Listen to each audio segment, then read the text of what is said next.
Studio જઈ રહ્યા છે, બટ આજે બહુ હેક્ટિક ડે રહેવાનો લાગે છે. સ્ટુડિયો પર થોડી સાફ સફાઈ કરવાની છે. કાલે સ્ટુડિયો બહુ જ ગંદો થઈ ગયેલો, બહુ મેસઅપ છે આખું. સ્ટુડન્ટ લોકોની પ્રેક્ટિસ પણ ચાલે છે, થોડું સેટઅપ વેટઅપ બધા ક્લીન કરવાના છે. જોઈએ, see you soon at studio.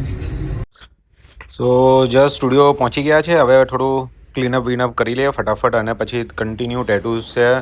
અને મને ઘણી બધા વિડીયોઝ બનાવવાનો ટાઈમ મળ્યો નથી, બિકોઝ આ ફર્સ્ટ ટેટુ કર્યું આપને એક ફેમિલી પોર્ટ્રેટ હતું, જે એમના મમ્મી પાપાની મેરેજ એનિવર્સરી હતી, એટલે આપણે થોડું લાઇન આર્ટમાં એમને કન્વર્ટ કર્યું, ડેલિકેટમાં સારો લુક આવે. સો ગાઈઝ, તમને જોઈને કેવું લાગ્યું કે જો પછી આ સેકન્ડ ટેટુ આપણે સ્ટાર્ટ કર્યું, જે ફ્લાવર છે મની એટ્રેક્ટ કરે, અને ઘણા બધા રીઝન્સ હતા એ ફ્લાવર ડિઝાઇન પાછળ. પછી એમને બસ આપને સ્ટુડિયો પર માસ્ક પહેર્યું હતું, એમને થોડું માસ્ક પહેરાવીને થોડો અખતરા કરીએ આપને. પછી એમનું એક બેક ટેટુ હતું જે બહુ જૂનું હતું, એને થોડું લાઇન થોડી શાર્પ આપી. પછી એક બીજું ટેટુ જે ડેલિકેટ હતું, અને આ એક ગર્લનું ટેટુ હતું, જે એને થોડું ડાર્કમાં ડેલિકેટ પણ જોઈતું હતું અને થોડું ક્લાસી પણ જોઈતું હતું. અને પછી એમને રાતે એમના પેરેન્ટ્સને બતાવ્યું ટેટુ જે એનિવર્સરી હતી. પછી અમે ચાલ્યા ગયા ફ્રેન્ડ સાથે થોડું કેફે વેફે, અને આ ટેટુ કેફેનો લોગો જોઈને મને કંઈક અજીબ લાગતું હતું.